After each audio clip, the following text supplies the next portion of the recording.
Boa noite a todos. É com imenso prazer, que a gente vem à nossa casa para que possamos aprender mais, nos instruir, para modificar nossos passos aí na nossa caminhada, nessa oportunidade na Terra, não é? Então vamos nos harmonizar para dar início à nossa reunião, que hoje contamos com o estudo com a nossa irmã Valéria. Deus, querido Pai, Jesus, amigo e mestre, muito te agradecemos a oportunidade de aqui estarmos hoje e te pedimos, Senhor, que possamos nos desligar de tudo que ficou lá fora, que possamos estar harmonizados e abertos aos estudos da noite e que possamos tirar o maior proveito das lições aqui trazidas.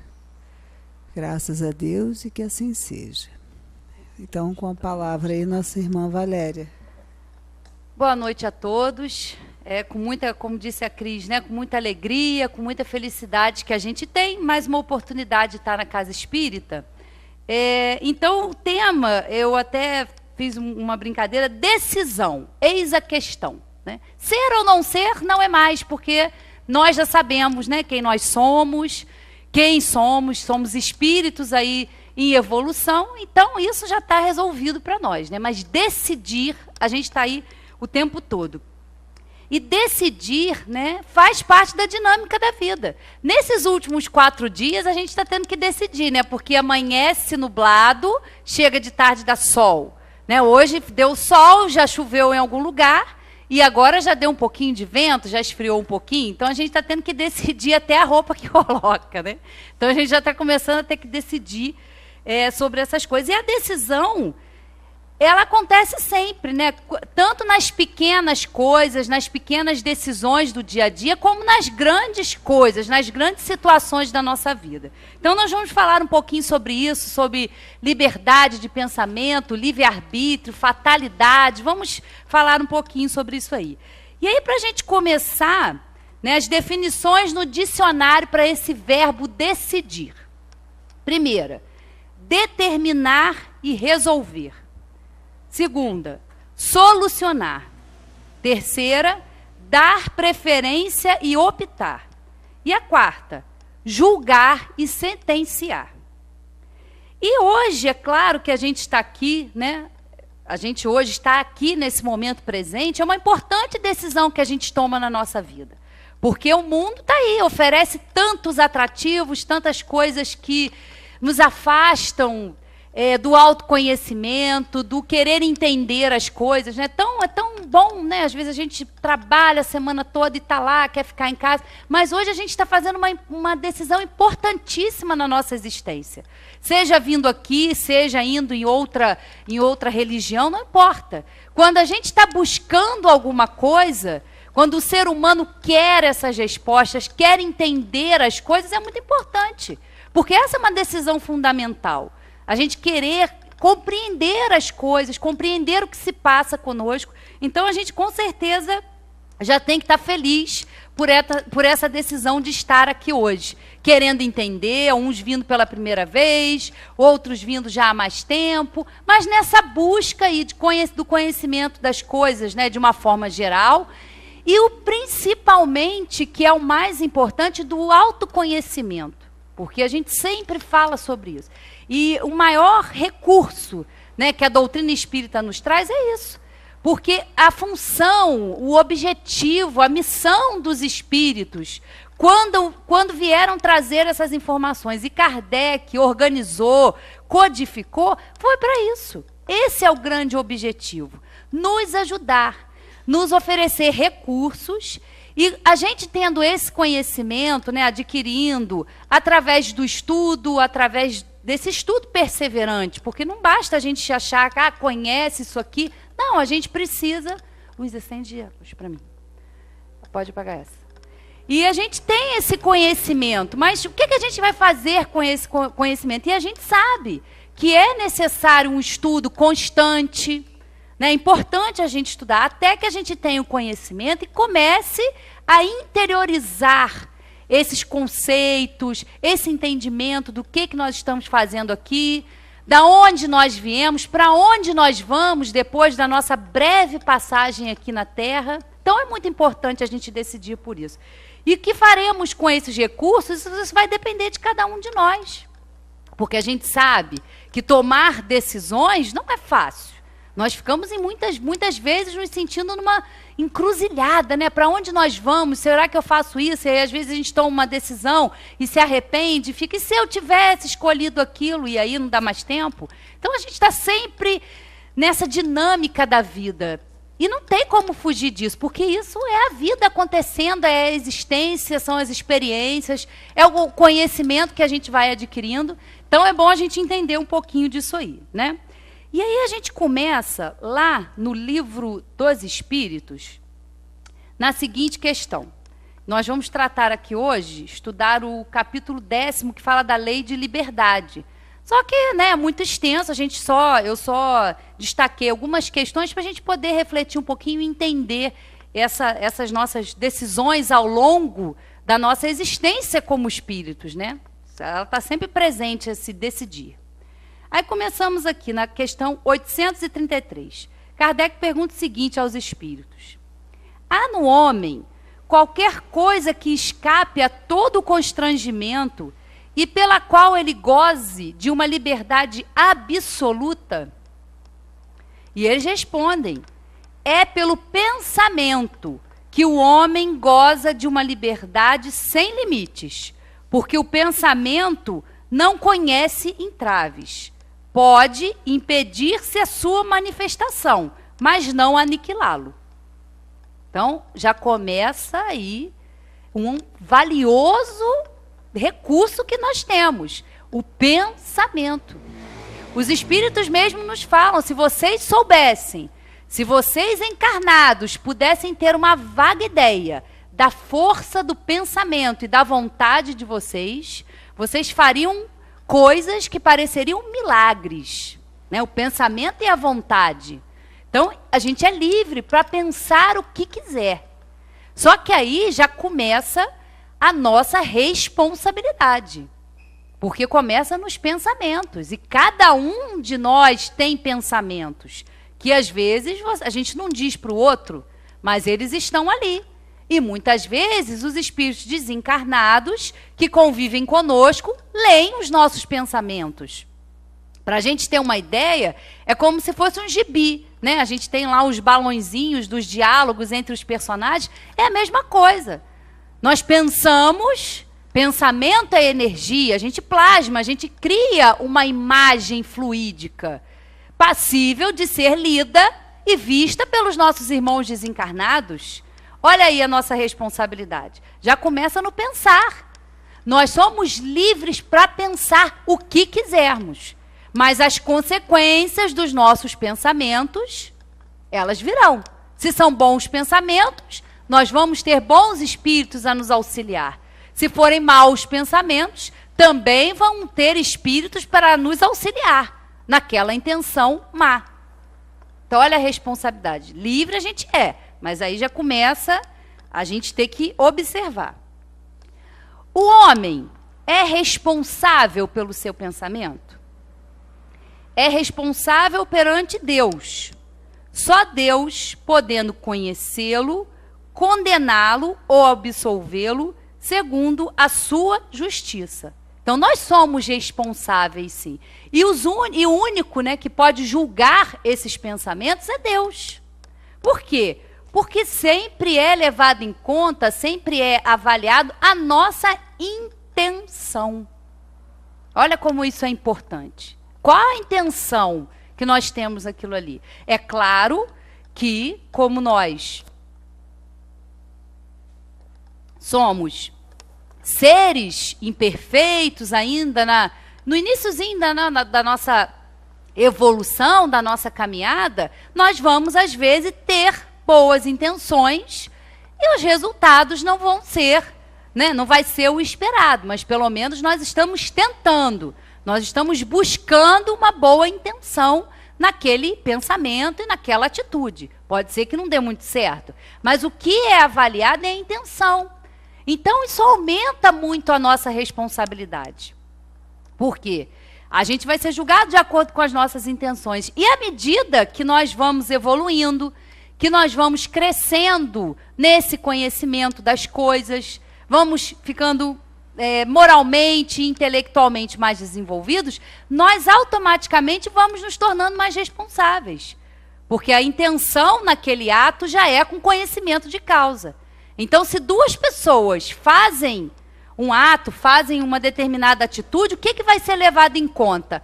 A intenção daquela pessoa, o conhecimento que ela tem.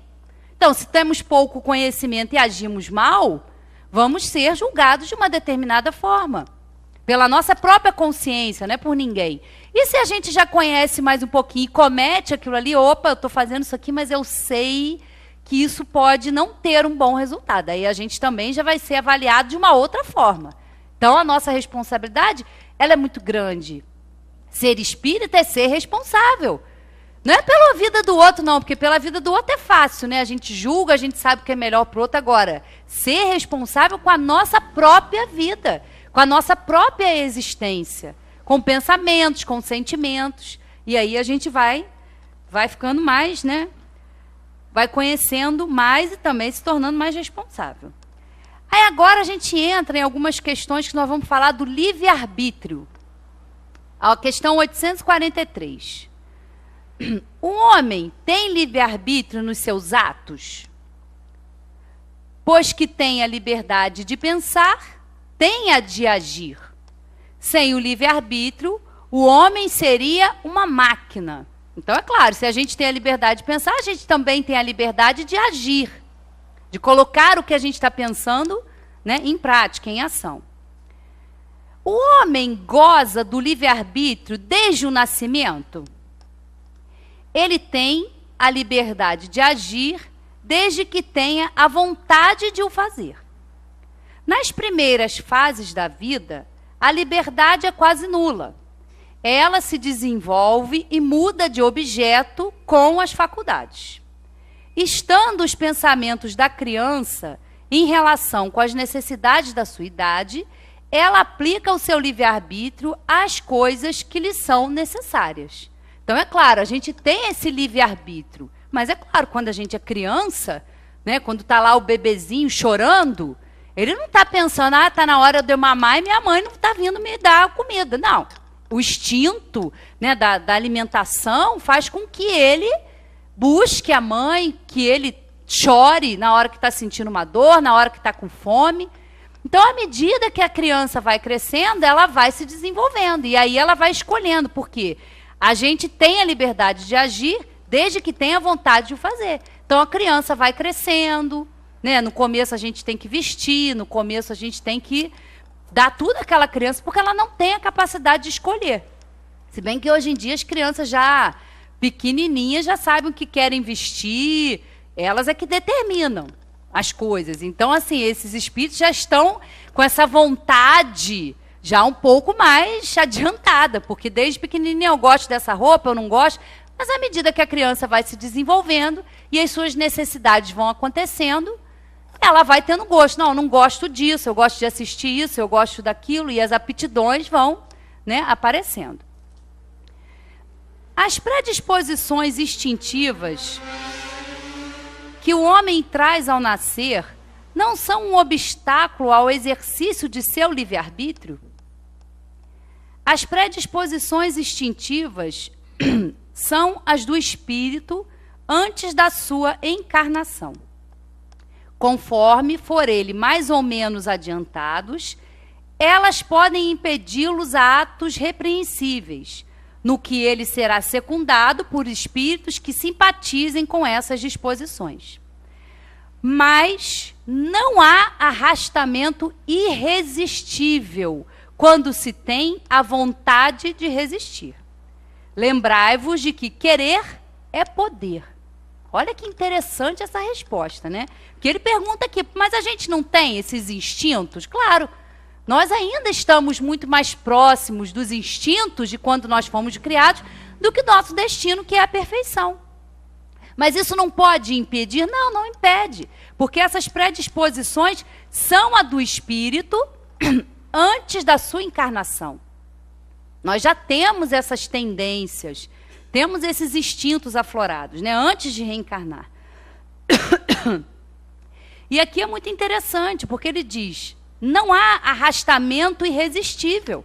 E nós sabemos, espíritos que somos, né, próximos ainda desses instintos, mais propensos ao orgulho, ao egoísmo, à vaidade, a todas essas paixões que nós conhecemos muito bem, né? Nós temos isso ainda no nosso espírito. Nós somos muito mais egoístas do que caridosos. E é claro, vamos sofrer influência se nós somos espíritos encarnados. E em torno do nosso planeta vão existir também, existe, né, uma população de espíritos desencarnados que fazem parte desse planeta. Nós vamos influenciá-los e eles também vão nos influenciar.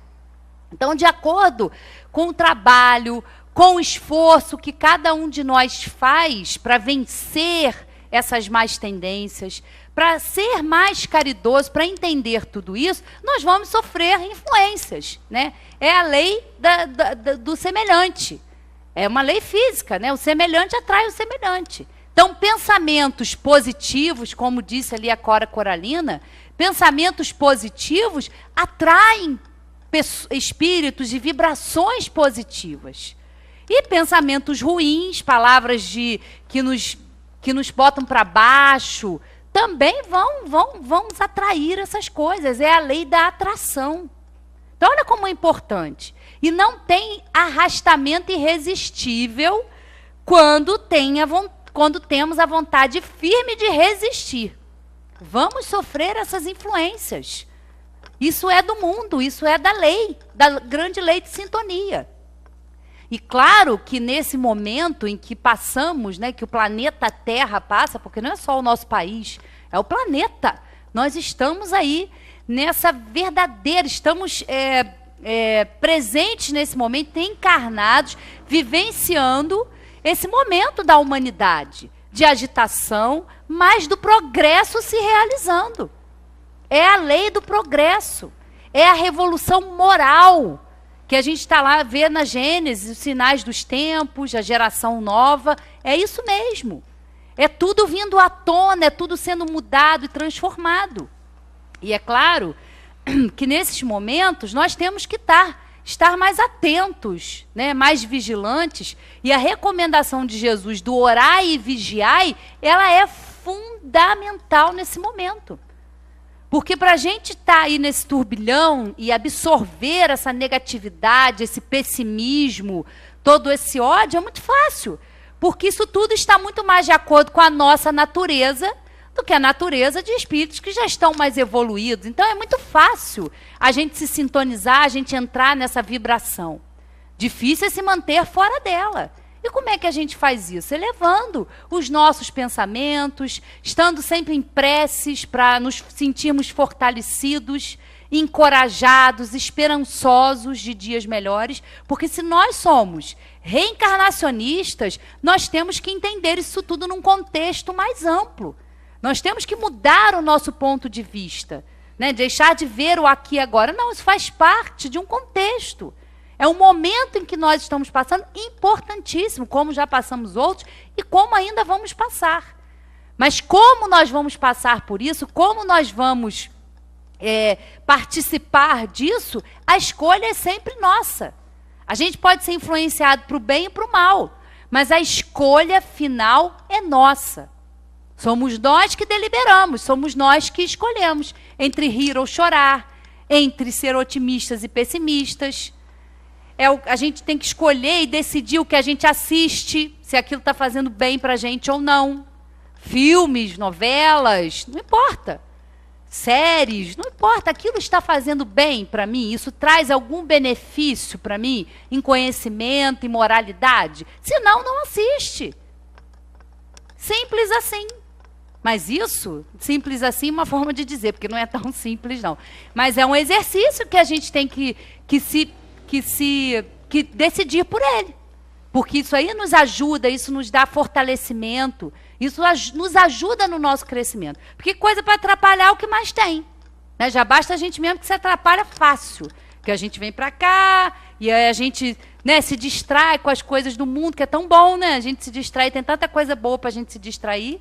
Então, a gente se distrai fácil. Então, se manter vigilante, buscando isso tudo, por isso que eu falo, já disse no começo, que a gente está aqui, é uma decisão muito importante que a gente está tomando na nossa vida, né? Então, não tem essa história, mas a carne é fraca. Não, a gente é que tem que ter... A gente é que tem que se exercitar nessa resistência que começa pelos nossos pensamentos, né? Vamos continuar aqui, então. O organismo não influi nos atos da vida?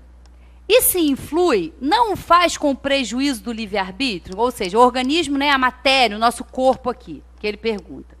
E ele fala, o espírito é certamente influenciado pela matéria, que pode entravar as suas manifestações. Eis porque, nos mundos em que os corpos são menos materiais do que na Terra, as faculdades se desenvolvem com mais liberdade. Mas o instrumento não dá faculdades ao espírito. Então não tem esse desculpismo, a carne é fraca. Não, quem é fraca é o espírito. O corpo é só um veículo. O corpo, ele é um veículo. Tanto que quando o espírito não está mais aqui, né? Quando essa matéria não dá mais condições para o espírito, ele se liberta, não tem mais o que ele fazia aqui. Né? Nós somos espíritos, somos seres espirituais numa existência, numa experiência corpórea. Então não tem essa, o corpo, não. Quem manda no corpo sou eu. Quem é que tem o sentimento, a vontade, a força, o livre-arbítrio? É o espírito. Não é o corpo que vai determinar. Porque senão a gente podia pensar, uma pessoa que é pequenininha, magrinha, franzinazinha, tem que ser calma, tem que ser tranquila. E a pessoa que tem um pouco mais de estrutura, é um pouco mais alto, fala mais alto, ele é forte, não é o corpo que determina. Quem manda aqui é o espírito. Então o corpo não influencia, ele pode até influenciar, porque a gente sabe que a gente sofre a influência da matéria. Mas quem manda aqui é o meu espírito. Eu é que domino tudo isso. E eu tenho que vencer essa influência da matéria. Não é o organismo que influencia, porque senão a gente fica igual o escorpião, né? Essa é a minha natureza. Né? Tem gente que fala assim, não consigo mudar porque essa é a minha natureza. Isso é uma acomodação. Isso é uma acomodação, porque a gente pode mudar a nossa natureza. A gente pode fazer por nós. Pode evoluir, pode buscar o conhecimento. E tem que se exercitar para isso. Então, o corpo ele pode exercer alguma influência, pode oferecer uma barreira, um entrave à manifestação total aí desse espírito, mas ele não vai influenciar, principalmente na parte moral. Não vai, né? Então, vamos lá. De resto, é necessário distinguir, nesse caso, as faculdades morais das faculdades intelectuais. Se um homem tem um instinto do assassínio, é seguramente o seu próprio espírito que o possui e lhe transmite, mas nunca os seus órgãos. Aquele que aniquila o seu pensamento para apenas se ocupar da matéria, faz-se semelhante ao bruto, e ainda pior, porque não pensa mais em se premunir contra o mal. É nisso que ele se torna faltoso, pois assim age pela própria vontade. Então, eles são muito claros aqui. Não é o organismo, é o espírito. E estamos num veículo. Ele é o veículo. É o que transmite o nosso pensamento. É com ele que a gente capta as sensações, passa pelo nosso perispírito e chega ao espírito. Então, o corpo tem uma influência, mas não principalmente como eles dizem aqui, nas faculdades morais e intelectuais. Não tem, isso é do espírito, é característico do espírito. E aí vamos avançando aqui, e vamos lá para a questão 851, que fala da fatalidade, que é um assunto que a gente só vai abordar algumas questões, mas vale a pena chegar em casa, tirar um tempinho, estudar todo esse capítulo da Lei de Liberdade, porque ele trata de muitas coisas, e aqui a gente só destacou algumas, mas vale a pena chegar, estudar com calma, analisar cada pergunta, cada resposta que os espíritos deram sobre esses assuntos, né? Na 851, Kardec faz a seguinte pergunta. Há uma fatalidade nos acontecimentos da vida, segundo o sentimento ligado a essa palavra? Quer dizer, todos os acontecimentos são pré-determinados e, nesse caso, em que se torna o livre-arbítrio? Porque é o que às vezes a gente entende, né? Que a fatalidade está tudo escrito. E não é bem assim. E aí vem os espíritos nos explicar. A fatalidade só existe no tocante à escolha feita pelo espírito ao se encarnar, de sofrer esta ou aquela prova. Ao escolhê-la, ele traça para si uma espécie de destino, que é a própria consequência da posição em que se encontra. Falo das provas de natureza física, porque no tocante às provas morais e às tentações, o espírito, conservando o seu livre-arbítrio sobre o bem e o mal, é sempre senhor de ceder ou resistir.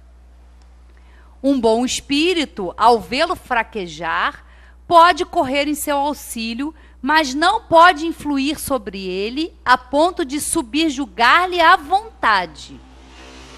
Um espírito mau, ou seja, inferior, ao lhe mostrar ou exagerar um perigo físico, pode abalá-lo e assustá-lo.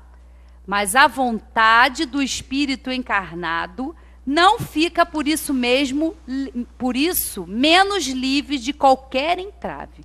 Então, olha como é importante essa questão, e tem várias coisas que a gente pode analisar aqui, né? Então, fatalidade, ela só existe quando nós estamos no plano espiritual e que nós, antes de encarnar, se nós já tivermos essa capacidade, porque nem todos os espíritos estão com as suas capacidades intelectuais ou morais de fazer, às vezes, essa escolha. Nós, na maioria das vezes, aqui na Terra, já temos essa capacidade de, analisando, né, as existências anteriores, as dificuldades que nós temos, nós conseguimos ali, com a ajuda dos espíritos, fazer uma espécie de mapa reencarnatório, vamos dizer assim, né? A gente faz algumas escolhas baseado nas nossas vidas, no que a gente tem que vir resolver aqui na Terra.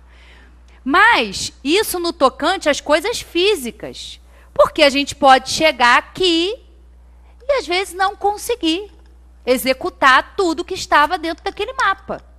Algumas coisas podem mudar, é claro que no geral elas vão continuar. São acontecimentos que não vão influenciar, né, de uma forma grande para mudar totalmente o curso da nossa existência. Mas em questão das coisas físicas. Agora, as faculdades, né? No tocante, o que ele fala aqui, ó, falo das provas de natureza física porque no tocante às provas materiais e às tentações que nós vamos sofrer, nós temos o nosso livre-arbítrio. O nosso livre-arbítrio, ele existe. É uma conquista, nós temos o nosso livre-arbítrio. O que acontece é que quando, né, nós somos muito atrapalhados, às vezes, com as nossas escolhas. Então, o nosso livre-arbítrio, ele é relativo ao nosso grau de perfeição. Se nós somos imperfeitos, é claro que nós vamos fazer muito mais escolhas equivocadas do que certas. E na medida que a gente vai evoluindo, esse nosso livre-arbítrio também nos acompanha, porque aí a gente conhece mais, a gente escolhe melhor e a gente sofre menos. Olha o encadeamento, né, do raciocínio. Então, nós vamos sempre ter esse livre-arbítrio antes, durante e depois. E quando, né, eles dizem aqui que quando a gente está, né, numa situação difícil, quando a gente está fraquejando, os bons espíritos, o nosso anjo da guarda, os amigos familiares, vêm em nosso socorro. Mas eles vão nos auxiliar, mas eles não podem interferir na nossa vontade. Eles vão nos auxiliar. É o mesmo papel de um pai e uma mãe aqui na Terra, que tem ali o seu filho, que orienta o que é certo e o que é errado, diz para não fazer.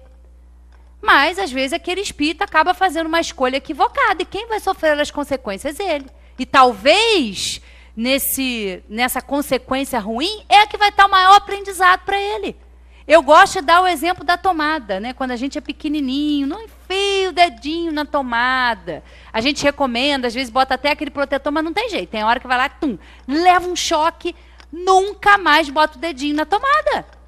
Não sobe aí. Né? Claro que você não vai deixar a criança cair para ela aprender, não é assim. Mas, às vezes, é a forma que a gente aprende. E comparar uma criança, nós somos crianças. Nós somos crianças espirituais. Não faz. Nosso anjo da guarda não faz. Olha, pensa bem sobre isso. Não, eu sei tudo, estou com tudo resolvido. Aí vai lá e a coisa não sai muito boa. Mas é por quê? Porque eles vão nos orientar. Mas eles não vão interferir no nosso livre-arbítrio.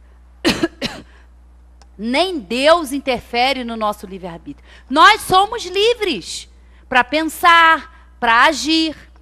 Nós vamos ser ajudados, não guiados. É diferente. Ajuda é uma coisa, ser guiado é outra, que a gente gosta disso, a gente gosta de ser guiado.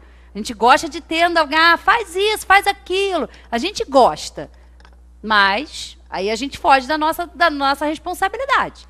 Então a gente tem que ouvir, por isso é importante a prece, né, essa conexão com o plano espiritual, para que a gente possa estar atento, né, a esses conselhos que vêm, às vezes, através de uma pessoa, que vem, às vezes, através de um sonho que a gente tem, uma advertência. São várias formas que a gente tem. Né? Então, eles vêm para nos ajudar, mas eles não podem interferir. A escolha é sempre nossa. Né? É o que eles falam aqui.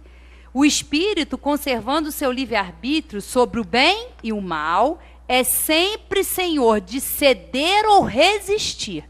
A coisa é com a gente. Está nas nossas mãos. Né? Então, a gente vai aprendendo sobre isso. E muitas pessoas não gostam nem de ouvir falar sobre essas coisas, a influência espiritual. Isso é coisa lá de vocês, lá do centro espírita. E eu não acredito nessas coisas, não. Como se não acreditar fosse livrar aquela pessoa da influência. Isso é uma lei.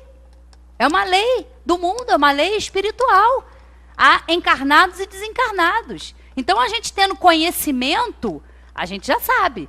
Que a gente pode, não, realmente eu estou sofrendo muita influência. Tá, mas o que você está fazendo com essa influência? Você está dando ouvido ou você está resistindo? E aí é cargo de cada um, né? Fica aí nas nossas mãos, na nossa consciência, né? Então, vamos lá. Há pessoas que parecem perseguidas por uma fatalidade, independentemente de sua maneira de agir. A desgraça está no seu destino? Olha a pergunta que Kardec faz. E a resposta. São, talvez, provas que devem sofrer e que elas mesmas escolheram. Ainda uma vez levais a conta do destino, o que é quase sempre a consequência de sua própria falta. Olha a chamada que os espíritos nos dão. Né? Isso é destino, é má sorte. Não, é preguiça, é má vontade. Então, né, vamos ler de novo. Ainda uma vez, levais a conta do destino, que é quase sempre a consequência de sua própria falta. Eu não tenho sorte na vida, não consigo nada para me dar certo. Tinha até um personagem, né, que falava isso, não sei se era um cachorrinho, rabugento, não sei se era alguém que tinha um personagem aí. Ó dia, ó azar, agora eu não sei qual é o nome do personagem. Então, a gente gosta desse papel, às vezes, de ficar reclamando, né? Então, aquela coisa. Em meio dos males que te afligem, cuida que a tua consciência esteja pura e te sentirás meio consolado. Aí vem uma notinha aqui de Kardec, né? As ideias justas ou falsas que fazemos das coisas nos fazem vencer ou fracassar, segundo o nosso caráter e a nossa posição social. Achamos mais simples e menos humilhante para o nosso amor próprio atribuir os nossos fracassos à sorte ou ao destino do que a nós mesmos. Se a influência dos espíritos contribui algumas vezes para isso, podemos sempre nos subtrair a ela, repelindo as ideias mais que nos forem sugeridas. E aí, acho que dá para a gente ver um pouquinho essa daqui ainda. Eu nem ia falar, mas vai dar tempo. Certas pessoas escapam a um perigo mortal para cair em outro. Parece que não podem escapar à morte. Não há nisso uma fatalidade? Fatal, no verdadeiro sentido da palavra, só o instante da morte. Chegado esse momento, de uma forma ou de outra, a ele não podeis furtar-vos. Então, eles falam mesmo que fatal para nós, fatal, que é uma coisa que não tem como a gente adiar, são esses dois momentos, da nossa chegada, da nossa encarnação e do final da nossa encarnação. Porque quando nós temos que chega a hora, ela chega. E a gente está cansado de ver todas as vezes que tem esses grandes acidentes, né? Ah, fulano perdeu o avião, fulano tinha que trabalhar, não foi.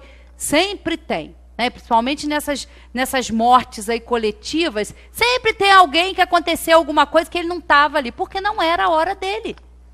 Então vai ser sempre uma situação em que ele não vai estar presente. Então, fatalidade, no sentido que a gente atribui de estar tudo escrito, está tudo certinho, parece que tem um caderninho lá no plano espiritual, tal dia vai acontecer isso, tal dia... Isso não existe. Esse negócio de destino, de fatalidade, isso é fatal. Não. Nós temos o nosso livre-arbítrio. Tem coisas, como eu falei, nas nossas escolhas que são importantes para nós, que não tem como a gente fugir. Às vezes um casamento, filhos, são compromissos que nós temos aí. Mas, mesmo estando aqui encarnados, a gente não tem muita certeza se a gente vai conseguir. Né? É difícil. Imagina a ansiedade, que a gente é muito ansioso, né? Acredito que a gente também, plano espiritual, antes de vir para cá, já seja ansioso também. Ih, meu Deus, será que vai dar certo? Será que eu não estou escolhendo alguma coisa que está além das minhas possibilidades? Como é que vai ser? E a gente não sabe, né? Imagina, deve dar um nervoso danado, né? Ainda bem que a gente vai esquecendo. Porque a gente escolhe e à medida que, né, o nosso corpo ali vai se desenvolvendo e a gente vai se ligando ali naquele corpinho molécula a molécula, o espírito vai, pouco a pouco, esquecendo, né, da situação, vai se desligando do plano espiritual e vai entrando. E aí, quando nasce, se completa a encarnação. E aí começa o desenvolvimento do corpo, o desenvolvimento do, né, não do espírito, mas do corpo, que vai dar condições daquele espírito se manifestar, né, com as suas tendências, com os seus vícios, com as suas virtudes. Então, vai havendo esse desenvolvimento. Então, né, a gente está ali, a gente sabe dos nossos compromissos, e tem hora que a gente sai da rota, sempre tem alguém, olha, presta atenção, né, tem sempre alguém para nos orientar. Né? Mas a gente precisa estar ligado, porque se a gente está distraído, às vezes o anjo da guarda está ali falando e a gente está aí dando bobeira. Então tem que estar, né, ligado e sintonizado. Então, esses são os momentos fatais. Desses ninguém escapa. Agora, nesse intervalo que a gente vem e que a gente tem que retornar, aí a gente tem um longo caminho, né? E aí depois eles continuam aqui falando sobre fatalidade, e vai ter um item agora que fala do conhecimento do futuro, que é muito interessante, que tem lá a questão 871 que eu destaquei para a gente estudar, o seguinte questionamento de Kardec, né? Desde que Deus tudo sabe, também sabe se um homem deve ou não sucumbir numa prova. Nesse caso, qual é a necessidade da prova que nada pode revelar a Deus sobre aquele homem? E é uma pergunta. Né? Se Deus sabe tudo, ele sabe se a gente vai se a gente vai conseguir ou não aquela situação, se a gente vai vencer aquela prova, né? Então, é uma pergunta. Nesse caso, qual é a necessidade da prova que nada pode revelar a Deus sobre aquele homem? E a resposta: tanto valeria perguntar por que Deus não fez o homem perfeito e realizado? Porque o homem passa pela infância antes de chegar à idade madura.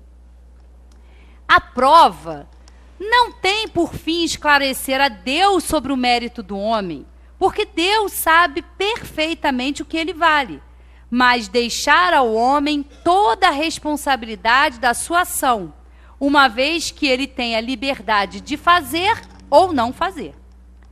Podendo o homem escolher entre o bem e o mal, a prova tem por fim colocá-lo ante a tentação do mal, deixando-lhe todo o mérito da resistência.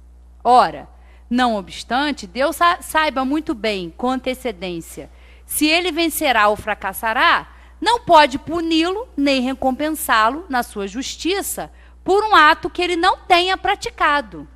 Então a gente não vai passar por provas e expiações e essas experiências para provar nada para Deus, não. Não é essa a questão. Deus sabe. Deus nos criou.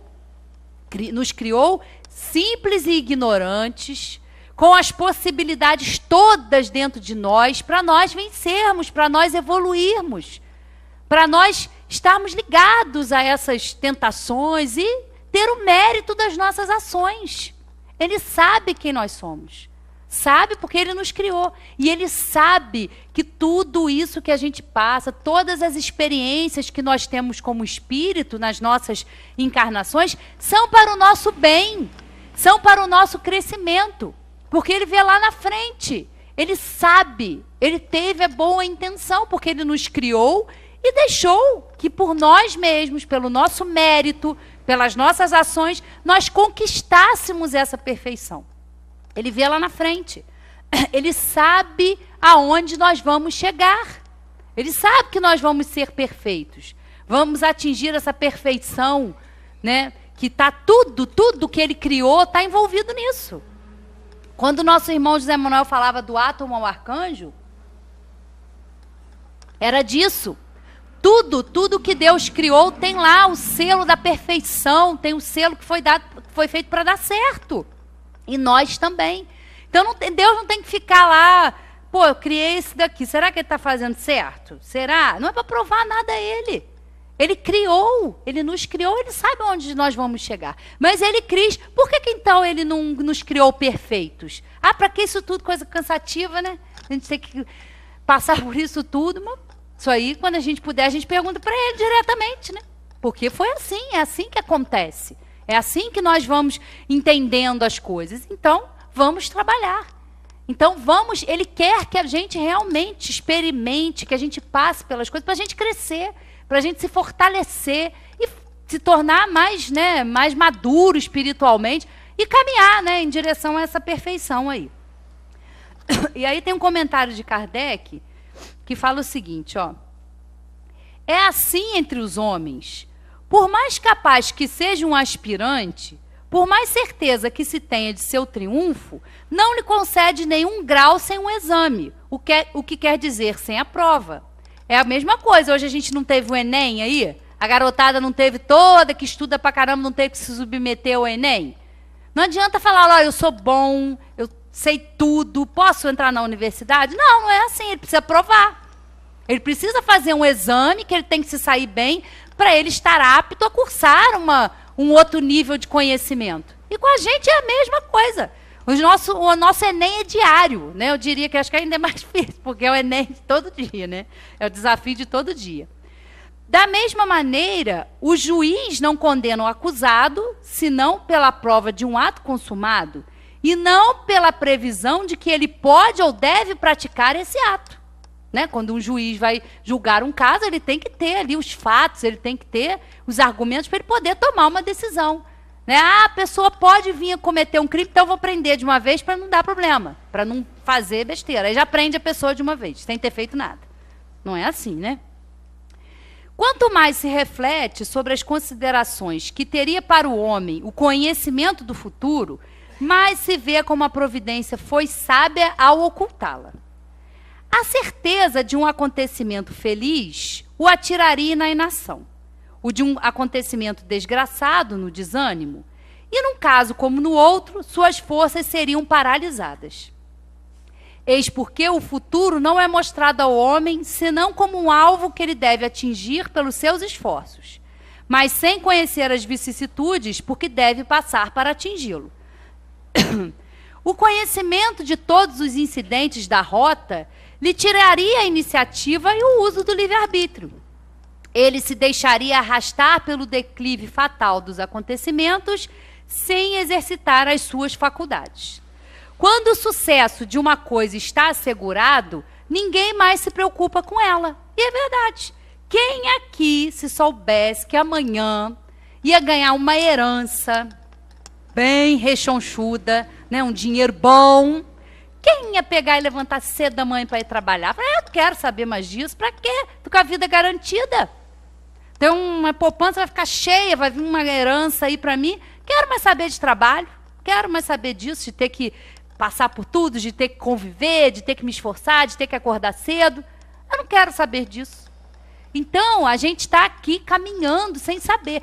Quando é necessário, por alguma razão, que é aí coordenada pela espiritualidade superior, da gente ter um conhecimento de um futuro próximo, se esse conhecimento do que vem por aí pode nos auxiliar de alguma forma, vai acontecer.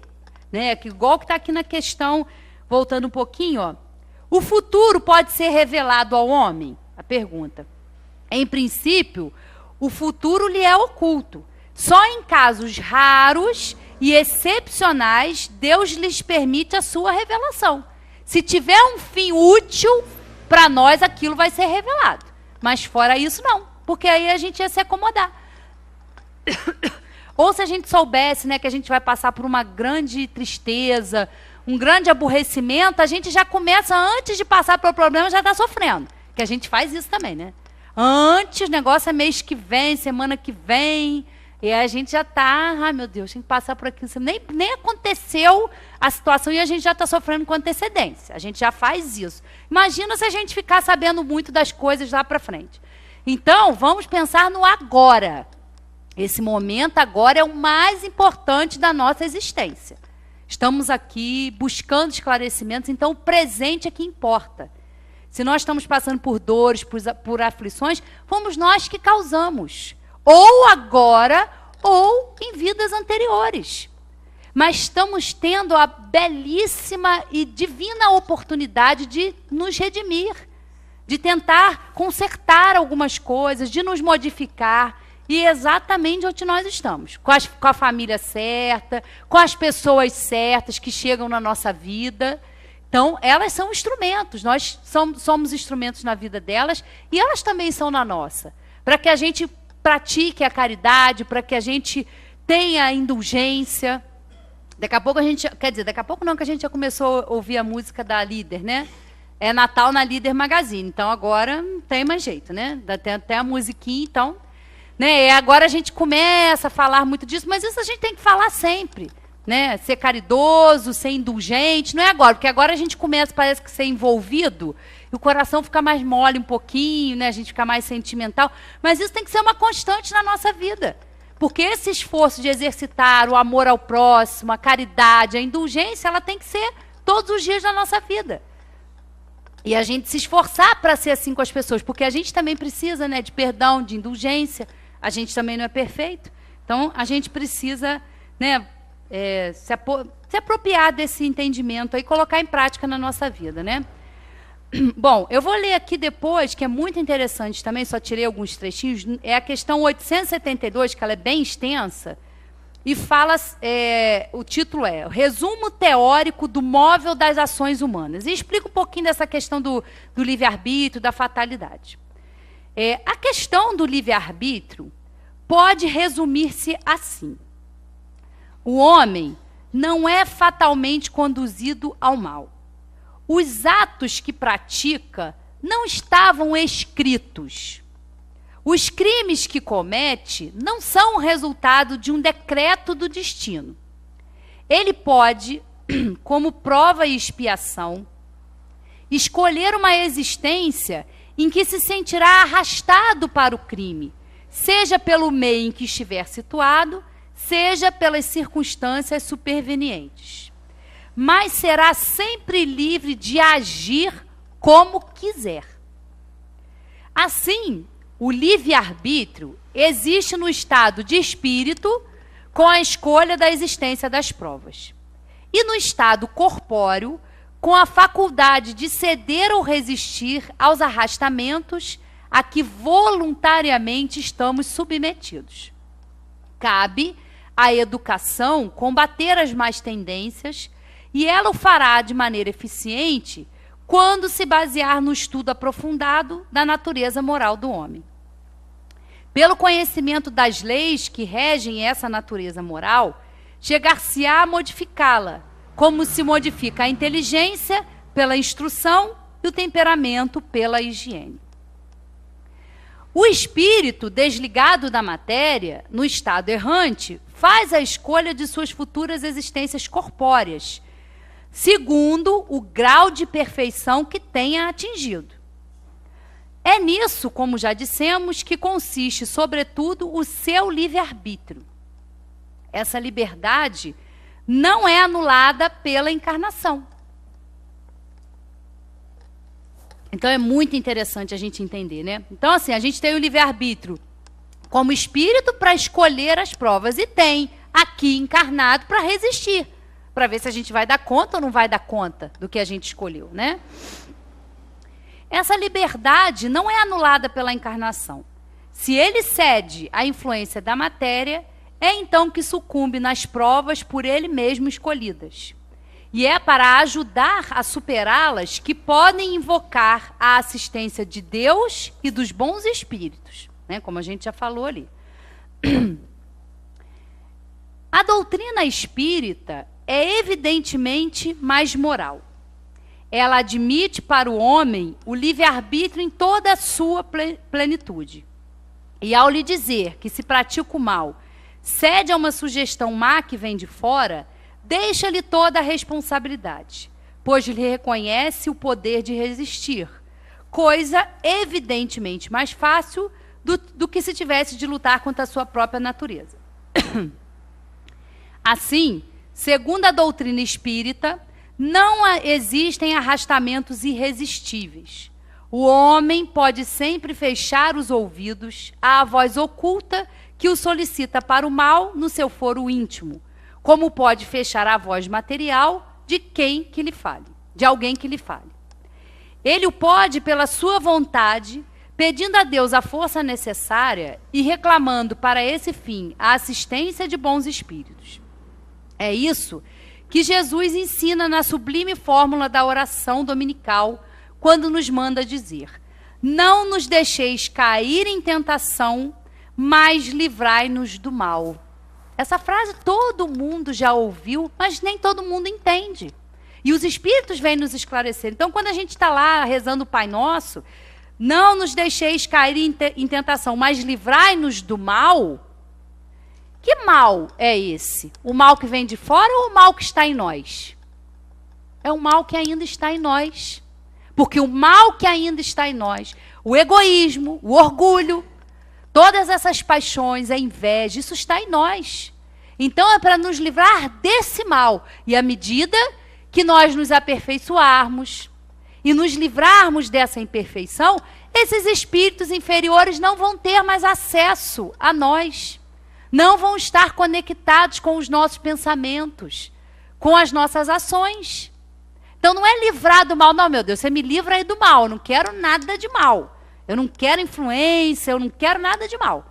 Mas se a gente não faz nada para se livrar do mal, nem Deus consegue fazer nada para nos ajudar, né? Ajuda-te e o céu te ajudará. É sempre um convite à nossa reforma, ao nosso exercício, ao nosso trabalho íntimo, de crescimento espiritual. À medida que a gente avança, a gente vai ser ajudado. Claro que nós somos ajudados. Se a gente não tivesse o nosso anjo da guarda e não tivesse todos esses espíritos para nos auxiliar, seria praticamente impossível a gente avançar. Porque eles estão o tempo todo, né, a nos aconselhar, a que nós prestemos atenção na nossa forma de agir, conosco em primeiro lugar, né, e com o próximo. Como disse a Cris acho que foi a última palestra que você fez, né? Da lei, né? Amar a Deus sobre todas as coisas e ao próximo como a si mesmo. Como a gente vai amar o próximo se a gente não sabe se amar? Se a gente ainda não consegue lidar com a gente, com as nossas limitações, se a gente é carregado de culpa, se a gente é carregado de coisas ruins. E à medida que a gente vai aprendendo a se conhecer, a se amar, a se aperfeiçoar, automaticamente a gente vai aprender a amar o próximo. Mas primeiro a gente tem que se amar. Primeiro a gente tem que ter isso, esse olhar de amor, de acolhimento com a gente mesmo, para poder amar o próximo. Porque senão a gente não consegue. Né? E às vezes a gente ama demais a outra e esquece da gente mesmo. Isso não é egoísmo. Amor próprio, né? Esse carinho, esse respeito que a gente tem que ter com a gente, isso não é egoísmo. Isso é nos amar, é aprender a nos respeitar, saber por que é importante a gente se conhecer. Porque quando a gente se conhece, a gente sabe aonde são os nossos calcanhares, que não é um calcanhar de Aquiles que a gente tem, não, a gente tem vários, né? Então, assim, a gente se conhece, então a gente sabe daquela má tendência, daquele instinto que a gente ainda tem dificuldade para vencer. Então, quando a gente observa isso, fica mais fácil a gente estar mais atento, né? E a gente, à medida que evolui, a gente também vai escolher melhor, né? E escolhendo melhor, vamos sofrer menos.